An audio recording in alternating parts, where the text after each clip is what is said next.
दोस्तों आज हम लोग इंग्लिश के एक बहुत ही इम्पोर्टेंट टॉपिक पढ़ने जा रहे हैं जिसको इंग्लिश का रीढ़ का हड्डी माना जाता है। उस टॉपिक का नाम है पार्ट्स ऑफ स्पीच। दोस्तों हम में से 90% लोग ऐसे हैं जिनका पार्ट्स ऑफ स्पीच क्लियर नहीं होता है, ये मैं गारंटी के साथ कह सकता हूँ। तो चलिए देखते हैं हम लोग पार्ट्स ऑफ स्पीच क्या है। दोस्तों जिस प्रकार से हम अपने सोसाइटी में देखते हैं कि दो टाइप के मनुष्य होते हैं, एक होते हैं क्या मेल, जिसको हम लोग पुरुष बोलते हैं, और जो दूसरा जो व्यक्ति है जिसे हम लोग क्या बोलते हैं फीमेल, जिसे हम लोग महिला बोलते हैं। इस बात से तो आप पूरी तरह एग्री करते हैं। तो ठीक इसी प्रकार से हमारे इंग्लिश डिक्शनरी में जितने भी वर्ड हैं उस सारे ही वर्ड को 8 भागों में बांटा गया है और इसी 8 भागों को हम लोग पार्ट्स ऑफ स्पीच के नाम से जानते हैं। और इनका नाम आप बहुत ही अच्छी तरीके से जानते हैं।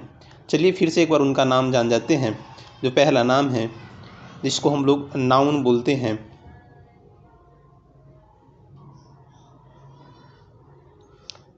दूसरा नाम है उसको हम लोग प्रोनाउन बोलते हैं। तीसरे नंबर पे आता है जिसको हम लोग बोलते हैं एडजेक्टिव बोलते हैं। चौथे नंबर पे आता है उसको हम लोग क्या बोलते हैं वर्ब बोलते हैं। पाँचवें नंबर पे एडवर्ब आता है। छठे नंबर पे प्रीपोजिशन आता है। सातवें नंबर पे कंजंक्शन आता है और आठवें नंबर पे इंटरजेक्शन आता है।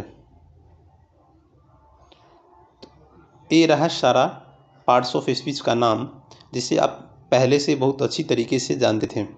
चलिए अब हम लोग देखते हैं एक एक कर करके सारे पार्ट्स ऑफ स्पीच को। तो चलिए सबसे पहले हम लोग शुरू करते हैं नाउन के बारे में। दोस्तों दुनिया में जितने सारी चीज़ें हैं जिसको आप अपने आँखों से देख सकते हो, कानों से सुन सकते हैं और शरीर के अंग से महसूस कर सकते हैं, वो सारी ही चीज़ें क्या है नाउन है। चलिए हम लोग एक एग्जांपल से देखते हैं। जैसे कि हम लोग आँख से क्या क्या चीज़ें देख सकते हैं, टेबल देख सकते हैं, पंखा देख सकते हैं, घड़ी देख सकते हैं, गाड़ी देख सकते हैं।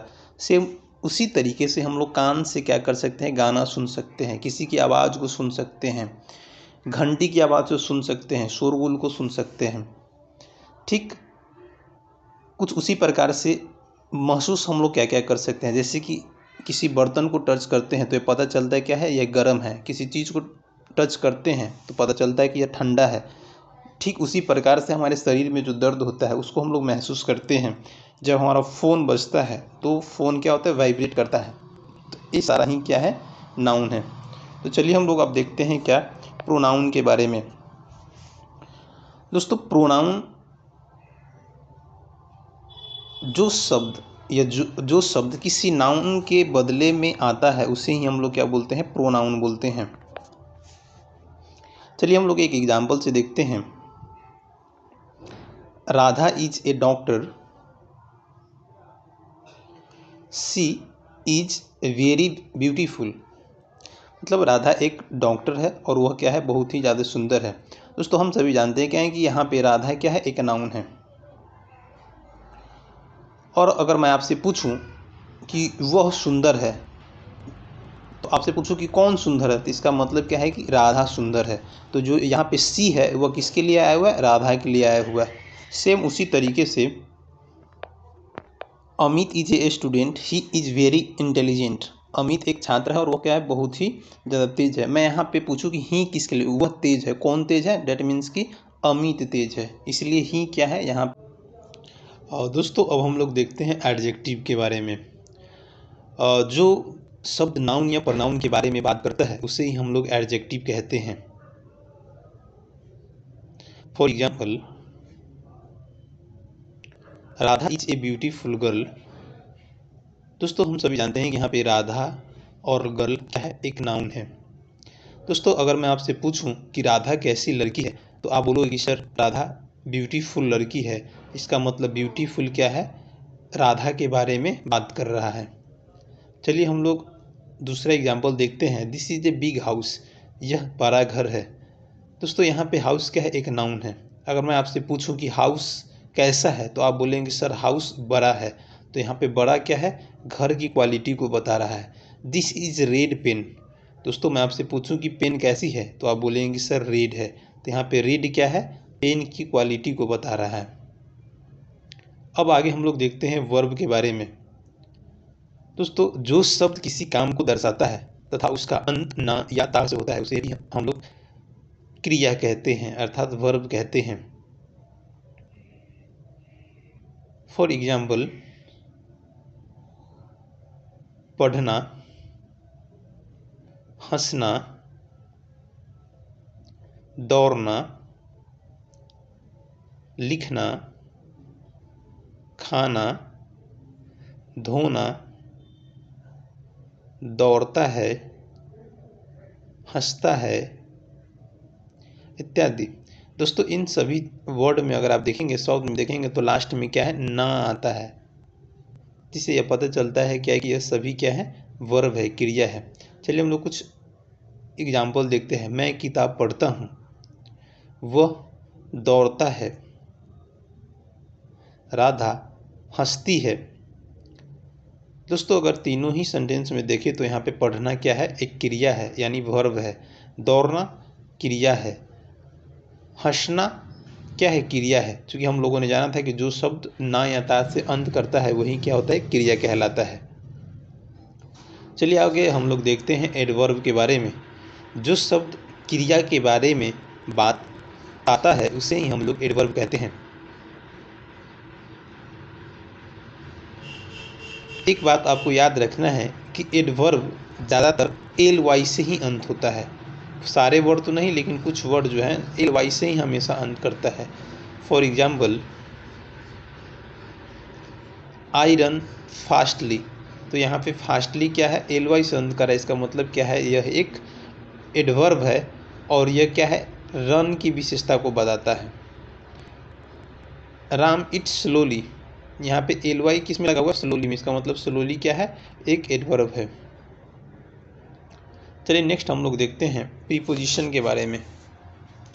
प्रीपोजिशन एक शब्द है जो दो या दो से अधिक चीज़ों के बारे में संबंध को दिखाता है, उसे हम लोग प्रीपोजिशन कहते हैं।